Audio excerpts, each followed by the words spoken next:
Mike has had the good fortune of at times being the department head at Ball State University, which is one of the key state universities in the state of Indiana. Everybody always thinks IU and Purdue, but these are the caliber schools that make the education and higher education in Indiana quality, and it's because of guys like Mike Karls. So Mike, you're on.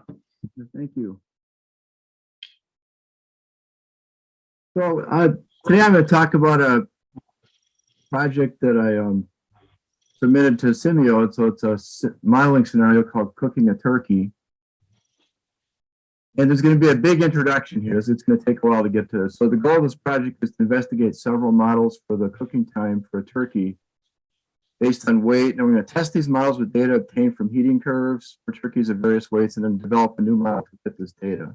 At least for me, one of the dilemmas like facing me when I cook, like during the holiday season, is determining the time needed to safely cook a turkey.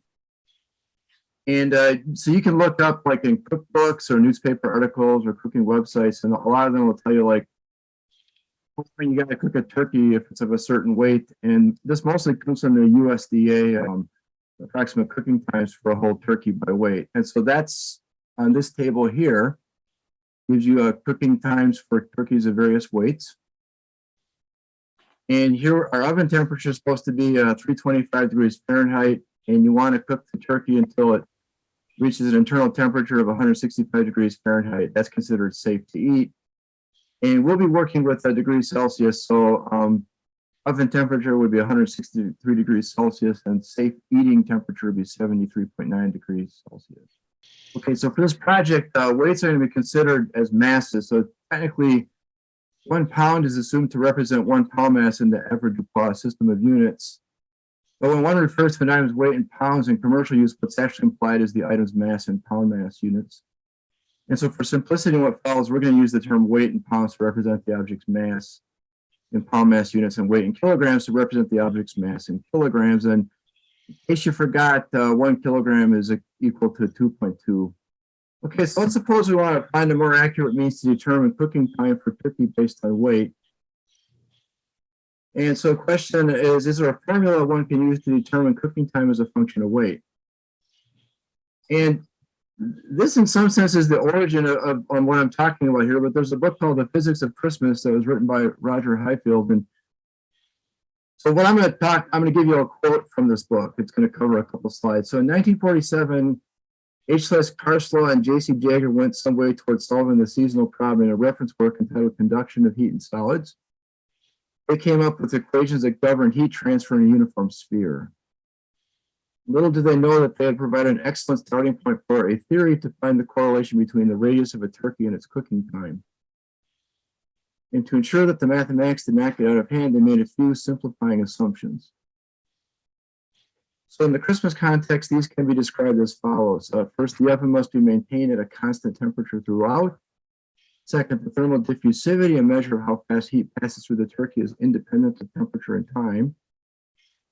And finally, most important, the turkey must be extremely plump, so as to be spherical. So the time for heat to diffuse through the tissue so that the center of the spherical turkey reaches a certain temperature is proportional to the square of the radius of the turkey. And then we have to figure out the size of the idealized bird. So if we assume that the spherical turkey has the same mass m as the real one, we can calculate the radius of the required spherical turkey. And to do this, we can resort to a well-known formula that says the mass of a sphere is proportional to the cube of its radius. If you combine these two formulas, the radius disappears from the calculation, and we're left with a cooking time, T, proportional to m to the power of 2/3. This would, of course, hold true only if the turkey was a perfect sphere. And physicist Peter Barham points out that a cookbook's simple algorithm of 20 minutes per pound plus 20 more minutes for a small turkey, or 15 minutes per pound plus 15 minutes for a large bird, is an equally good approximation for a real turkey. Okay, it turns out that the same type of formula has been suggested by Pete Panofsky. He was the director emeritus at the Stanford Linear Accelerator Center. And as accounted by P. Panofsky's grandson, there was a point in time when my grandfather was not satisfied with the cooking times for turkeys of 30 minutes per pound. This is, of course, reasonable because the time a turkey should be cooked is not a linear equation. So Pete Panoski derived an equation based on the ratio between the surface area and mass of a turkey.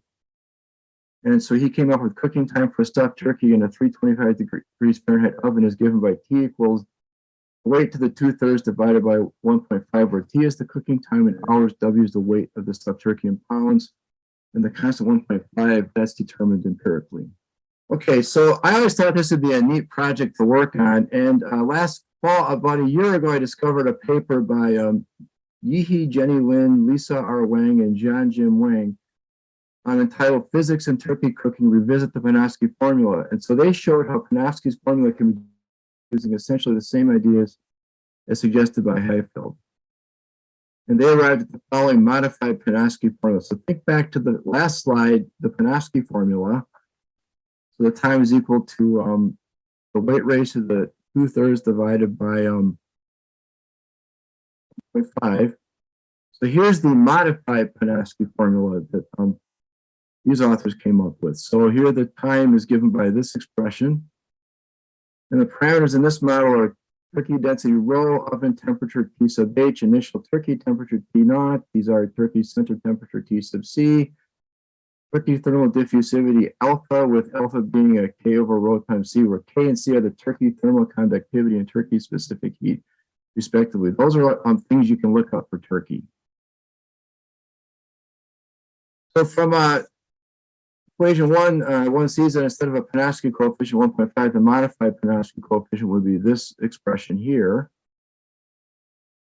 And for the modified Panoski formula, weight is in kilograms and time is in seconds. And for equation 2, the modified Panoski coefficient, weight is in pounds and time is in hours.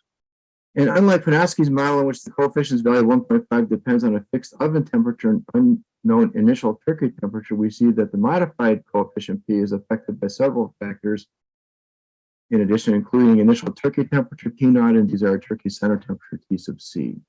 Okay, so this figure here, this reproduces a figure from a paper called Heating Curves During Roasting of Turkeys by J.B. Martinez, A.J. Mahler, and Elsie Arrington. So from this figure, you can measure the times to heat turkeys. There's 5 turkey weights here. There's 5.4 kilograms, 6.8 kilograms, 8.2 kilograms, 9.5 kilograms, and 10.9 kilograms.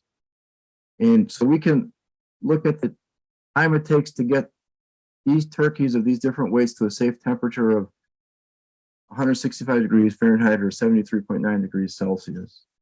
And you can do this by hand. Or what's cool is I found this free web plot digitizer online, so you can actually use that to more accurately measure quantities on graphs and pictures you get off the internet. Okay, so here's some parameters for working with turkey. So these come from references. You can look these up. And for the density, thermal conductivity, specific heat, thermal diffusivity, and then for the previous slide, the oven temperature is 160 degrees, 63 degrees Celsius. Initial turkey temperature was 2.8 degrees Celsius, and we're trying to get to a center temperature of 73.9 degrees Celsius. If you use these parameter values, we can consider what each of the models we've just seen predict for turkey cooking times to reach these weights. So we're going to look at the Panoski model, the modified Panoski model, Parham's cookbook algorithm for turkeys that are either small or large. That's 15 minutes per pound plus 15 minutes, or 20 minutes per pound plus 20 minutes. And we can also compare these model predictions to the actual heating times given to us by the USDA in Table 1. Okay, so the table you're going to see, Table 3, and the figure you're going to see, Figure 2, these are on the next 2 slides. These compare the actual heating times to the estimated heating times for the 3 models. And since, well, we aren't sure, I wasn't sure what turkey weights correspond to a large versus a small turkey. We just look at the cookbook algorithm for both 15 minutes per pound and 20 minutes per pound to all given weights. Okay, so here's a table. The first column is the 5 different turkey weights, and then the second column is the time to get to 73.9 degrees Celsius from the graph we saw on a previous slide. And then here next is the Panoski model, the time to get to these the desired temperature in hours in the modified Panofsky, and then the two Cook's algorithms. And I drew a lot of these, and what you'll see is the dots, that's the actual heating times. And then the one that does the best job of estimating the correct heating time is the modified Panofsky model. That's the diamonds here. Okay, so now we look at a model for heat flow in a spherical turkey. And so we've compared various models for cooking a turkey to a desired temperature. So let's try to find a model for heat flow in a spherical turkey. And as Jin, Wang, and Wang did, we'll start with Highfield's suggestion. So the equation that governs heat transfer in a sphere centered at the origin is a three-dimensional heat equation, given by equation 3. So Laplacian of U is equal to 1 over thermal diffusivity alpha as a derivative of U with respect to T. And here U is the temperature of a sphere at any point x, y, z in the sphere's interior for time t bigger than 0. And the Laplacian operator applied to U, delta U is given by, it's just the sum of the second partial derivatives of U with respect to x, y, and z if you're working in rectangular coordinates. So if we assume that U is radially symmetric, so U is a function of how far you are from the center and time, r is the radial distance, then you can use the chain rule. The Laplacian becomes this expression here, 6. The second derivative U with respect to r plus 2 over r times the first derivative U with respect to that's the Laplacian of U. So you can rewrite our three-dimensional heat equation in form 7. Okay, now in order to solve 7, we need some boundary conditions and initial conditions. We're going to assume that while the turkey cooks, the surface of the spherical turkey has a constant temperature T sub H out of the oven, and at time 0, the turkey has a constant initial temperature T naught at every point in the turkey's interior. We also assume that the temperature at the center of the turkey remains finite during cooking. So mathematically, you can describe these conditions this way. So 8 is the temperature at the outer edge of the turkey, and 9 says that the temperature at the center is finite, and 10 gives you the initial temperature at every point as you move out from the center. And here are capital R is the radius of the sphere. Now, if you use a substitution 11 on 7, then equation 7 turns into the one-dimensional heat equation. And then the boundary conditions 8, 9, and initial condition 10 become equations 13, 14. Those are the new boundary conditions with the substitution, and this is the new initial condition with the substitution. So we basically turned our problem into one-dimensional heat equation. So we have an initial value, boundary value problem, and you can use separation of variables to solve this. And this is the solution that you get. And the coefficients B sub n are given here in equation 17. And then if you use your transformation to transform back, what you get is the solution to original initial value boundary value problem is this. U as a function of R and T is given by 18. And okay, so if you use the idea suggested by Roger Hartfield that the mass of a sphere is proportional to the cube of its radius, you can use equation 18 if you let the U at 0T be equal to the temperature at the center of the turkey. Then you just look at the terms in the series and just pick the dominant term, which is the first term, and you let T equal 0, and you can get the modified Panofsky formula that way. Okay, so now what I'm going to do is I'm going to find and test the model to predict temperature of turkeys of a given weight at any time. So that's our next goal here. So we can take the figure 1 again, which gives us for each turkey weight temperature data over time. We want to find a model that can be used to determine temperature of a turkey of a given weight at any time t. And then we're going to address the question, how well does this model fit the given data? And then we want to use this new model to predict the time needed to heat turkeys of these 5 weights to a safe eating temperature of 73.9 degrees Celsius. And we'll compare what we get to the models we just looked at a few minutes ago. Okay, so here it goes. So for a model, we looked at 3 cases: initial model, then we revised the model, and then we made some further revisions. And so for our initial model, we used the equation 18 with 16 terms to fit the model, the heating curve data taken from figure 1. If you use more than 16 terms, you get these exponential terms with really small numbers that are that Mathematica basically can't handle.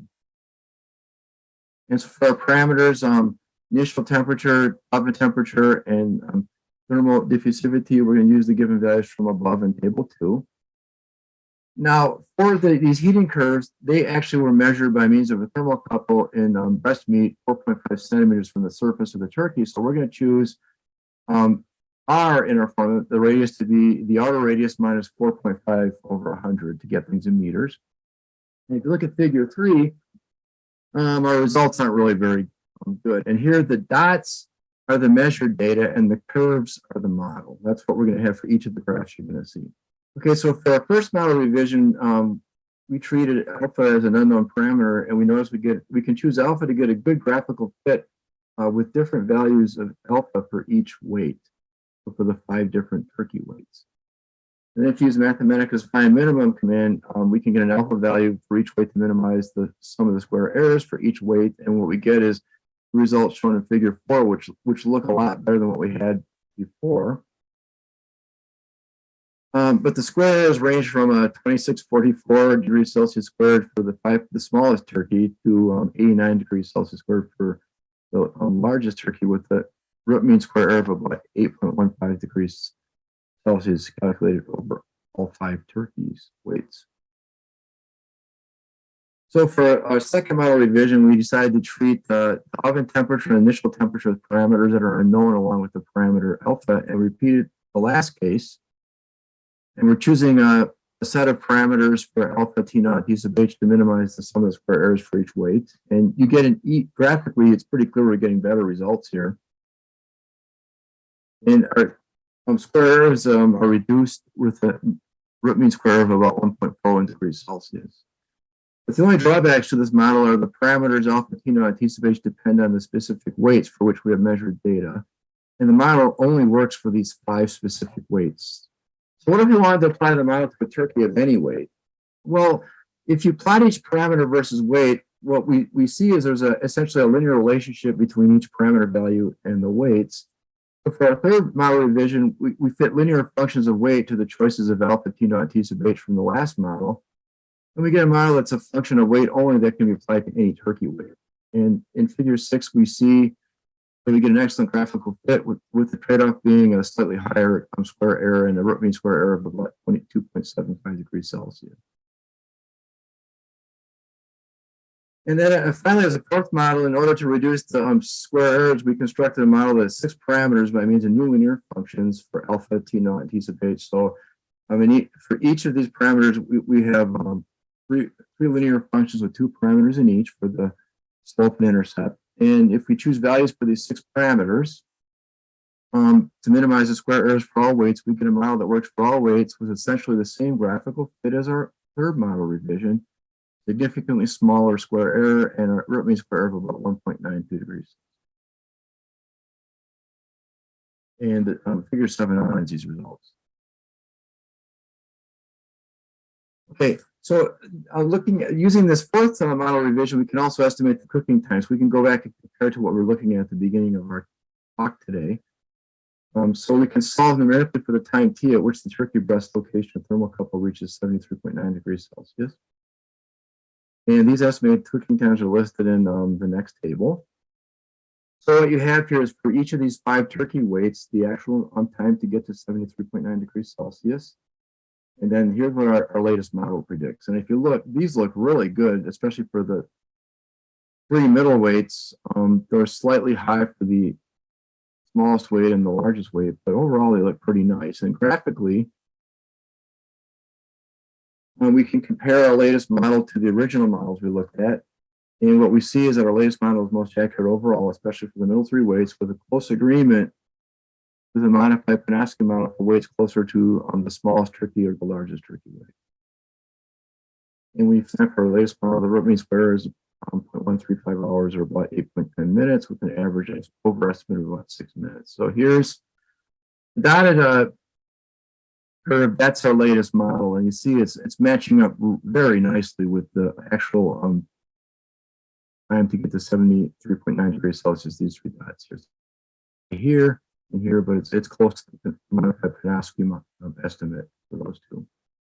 So we started with the three-dimensional heat equation, and we've been able to find a model for temperature in a spherical turkey of any weight at any time. And as is often the case in modeling real-world phenomena, we have to revise our initial model to get a model that matches reality. And I guess a natural question that hasn't been addressed is the following. What if the turkeys are stuffed? Because what we were looking at is unstuffed turkeys. And so here's a graph of data for cooking stuffed turkeys from Martin Arrington's paper. And so you could actually repeat what we just did with stuffed turkeys and compare to the models. And I'll leave this as an exercise. Okay, so here's some references right here. And again, this is a simio modeling scenario that you can actually go in and investigate and give to your students if you like. So that's the end of the talk. Thanks. Well, thank you very much, Mike. Even though it's out of season, it's nice to hear about cooking. Any questions or issues? Or I wanted to ask Mike. Oh yes, Jim. I was just applauding. That was the clapping hands. Oh, I'm sorry. Okay, thank you. If I were to use this in class and go to your modeling scenario that's at Simiode, how much push, pull, guidance do you offer? Because, you know, reducing a complex situation through all those assumptions down to a one-dimensional heat equation is a long process. How do you help the students along without doing it for them, or I mean? Well, I've never used this in class. I mean, I just wrote this. I've never had an opportunity to try it with students. With every simio modeling project I've done with students, I've found I have to give them significant hints and help them out. I mean, you can't just, at least I don't know, if I try letting them go without it, that doesn't work. So I end up giving lots and lots of help. So. Okay. One other question, why don't people study things like ham, which is solid and is of one nature, or a leg of lamb, a boneless leg of lamb, or for vegetarians, some sort of squash or something like that? Why do they make it hard with a hollow turkey, other than that it's a popular American food? Do you have any other food groups like that you think people have studied? Well, I don't know. I mean, for that, I guess, whenever I'm trying to figure out things to look at and try to apply the ideas, the classic models to, you need to have usually you need to have something where there's some data that you can collect. I mean, like for turkey, I was always imagining, I was actually, looking at the thermometer and imagining, well, how could I measure these temperatures and try to study this thing, like in the Highfield book. And what saves me here is, I was able to find data that someone else had collected. Like if I found some data that someone had collected for a ham or leg of lamb, like this, well, then you might be able to study it, but then you have to figure out what sort of shape do you use. Yes. Like the paper that the three authors that did the modified Panofsky, actually that's 2 high school students and that worked on this. And they actually looked at different shapes in that paper to study how the heating would be impacted by different shapes than a sphere. So. Okay. Yeah, I mean, out there in Muncie, Indiana, you don't have USDA labs to cook 100 different turkeys to get 100 different data sets, right? So you have to use someone's. Those graphs looked like they were almost hand drawn. Were they old graphs? Well, where is that paper from? Let's see when that paper is from. Let's see here. I mean, it seems like this has been around a long time, perhaps not as long as Pilgrims, but a long time at any rate. This was published in 1984. Okay. Modern times. Well, I want to thank you for your contributions to Simiode and for the talk. And the good news is I just had dinner. If I had foregone dinner, in order to just do the last section, and you kept talking about turkey, and then finally you finished it by talking about Steppy. I think I'd be doomed by now. So I appreciate your gentle care with us. So thank you very much. Thank you. And